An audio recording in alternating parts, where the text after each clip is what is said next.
Hello, everybody out there in the music community. This is Michael Soldier 777. On this episode, I want to discuss a few bands or a few albums in which, before these albums came out that I'm about to talk about, their sound was more heavier or more organic, and these albums I'm discussing is more refined or more polished or a bit more slicker than the previous albums. And to let you know what I'm getting at, I'm just going to give a classic example. So as you may know, Def Leppard, when they put out with their first three albums, it was more a little bit more rawer and less slick and polished. As you may know, when it came out with Stereo, that was a really slick and polished album, more refined album. And some like it, some didn't like it. So that's where I'm going with these albums. Not a complete change in sound, but more or less heads into more of a refined or slicker production. Let's get right to it. So first up, we have Petra with Now This World, and as you may know, the two albums before this one, More Power to You and Never Say Die. So Petra sort of regrouped or revamped their um, as a band back in 1980 from the 70s era, and Bob Hartman recruited John Slick for keys, Mark Kelly for bass, and uh, and Greg Voltz, of course. Greg Voltz joined them back in the mid late 70s. Uh, he sang a couple songs and come and join us, and all of it on all of the album Watch Wire then. So 1980, he continued on with the band for a few years. So as you may know, the two albums before this were Now This World, sorry, Never Say Die, More Power to You, more have more organic sound.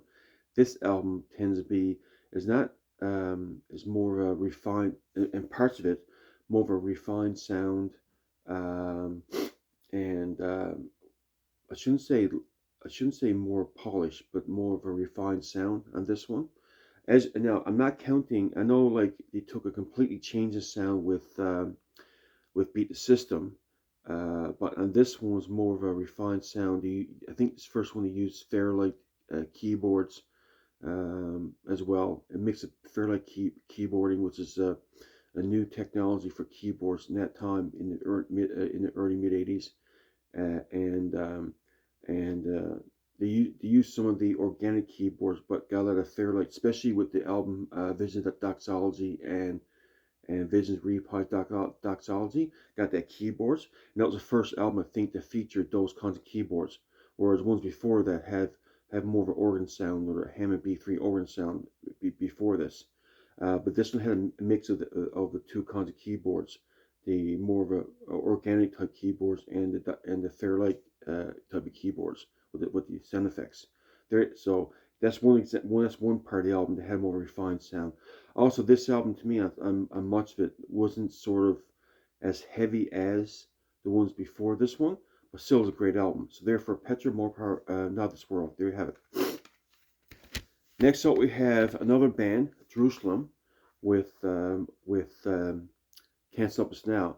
So as you may know, the albums before this was more organic, again like Petra. Also to the album Warriors, more of a hard rocking album. This one is not as heavy, with and the guitars weren't as upfront in the studio. Although the next album came out was a live album in His Majesty's Service.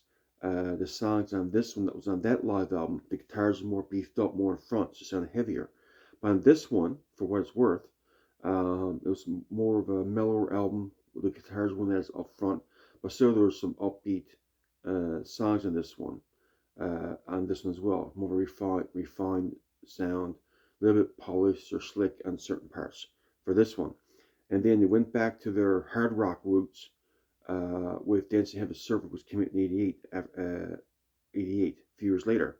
But this one's came out in '83, and I think bands back then were trying to, I guess, back in the early mid '80s, new wave was popular, that kind of thing. I wouldn't call this a new wave album, but there's certain leanings in that direction on this one.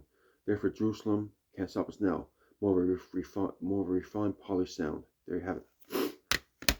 Next up, we have another well-known band. This is probably a well-known example. Striper and God We Trust. And this is pretty much well documented that this was going to be an album that's going to be sort of like 12 the Devil, but yet songs written a different way.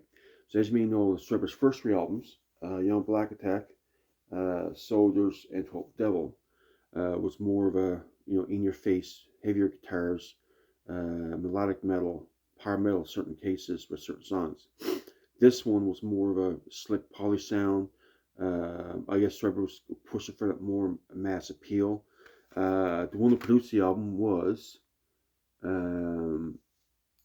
Michael Lloyd, and I think he had a history of producing artists like Belinda Carlisle, top 40 artists. So Striper and God We Trust 88 got a very slick, polished sound, refined sound. There you have it. This is probably one of the more well-documented examples of this. There you have it.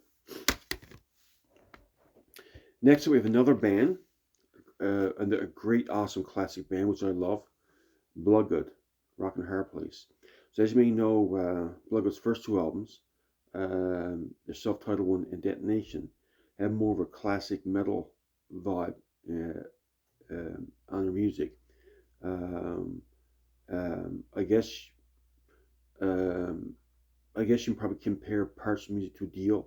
Got this sort of a classic metal vibe on much of their music, whereas this one's more of a commercial appeal, more of a commercial album. There are some classic metal elements, but there's more of a refined, a little bit more polished sound in the commercial metal appeal. Bloodgood, Rock and Hard Place, still an awesome album. Tons of great tunes in this one. I mean, you got their concert classics like Seven and I believe Do or Die. I think these were on their Live America Shaking World live album. I believe this is probably, these two are probably played a fair bit in their concerts, in their live city when they used to tour before they broke up a couple years ago. So Bloodgood, Rock and Hard Place, another example of a more refined, polished sound. There you have it. Stepping away from their classic metal, heavier metal albums of the first two. There you have it. And they went back, and in my opinion, it sort of went back to that classic metal vibe, heavier metal vibe. But the next one, Rock and Hard Place, their fourth album. There you have it, Blood, Rock and Hard Place, great album. Next up, we have another awesome album from an awesome band. Now, some people talk about the one before this being a favorite, but I think this one might be my favorite. Here we have Barren Cross, State of Control. So as you may know, the first two albums, Rock for the King and Atomic Arena, had that really raw, upfront, power metal vibe to it, classic metal vibe, for the most part power metal. But this one, State of Control, came in '89. It's a third album, and they had, to me, in my opinion, had a slightly bit more slick, more of a refined production in this one, in my opinion, than the Atomic Arena. Atomic Arena, to me, I think it's a bit of a heavier album. This is still like a power metal album, in my opinion, for the most part. But awesome album, great album. But the sound's a bit more refined in this one. There you have it, their third album. And if you notice a trend from most of these albums, this is probably the third or fourth album from these bands.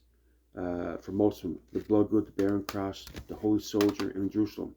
So if you notice a trend, I think a lot of bands, I think by their third or fourth album, had a bit more refined sound on their albums. Now, some people didn't like that. Some people did. To me, these albums had some moments, had some great songs. I mean, Now This World is, for example, Petra Now This World is heralded as one of the better albums in a lot of people's minds in the Greg Voltz years. Barren Cross, State of Control, is probably heralded as one of the best albums that they put out. Bloodgood, Rock and Hard Place, a lot of people talk about the album as well. Therefore, let me know your thoughts, guys. Is there albums in your collection from various bands that had a slightly more refined sound than the previous ones, but yet you like these albums a lot, just as much as one before them? And also, too, in some cases back in the late '80s, there's almost like a splinter going on with certain bands. Some bands were going for more street appeal, rougher edge hard rock. Some bands were going to more towards a slicker appeal, refined sound. As in case, like for example, 87, 88 period, we had Guns N' Roses, Appetite for Destruction, was more of a rawer album. Then we had other albums veering off, having more slicker production, like Def Leppard Hysteria. So in some cases, see two offsets in the hard rock and metal as well. Another classic example, Poison. Look what Cat dragged in. That was a heavier, with thicker production. And to put it with Open Up Say Ah, which is more of a refined sound, more of a slicker production. Another classic example too. So by 87, 88, there's more of a splintering off appeal. Albums were rougher mix, more streetwise approach, and other albums more refined sound, polished sound, branching off there. Let me know your thoughts, guys. What are albums in the 80s by bands, third or fourth or fifth album that sort of had more of a glossy, refined, less heavier album, but yet is considered to be a great album. Let me know your thoughts. All best. Have a great day. Bye now.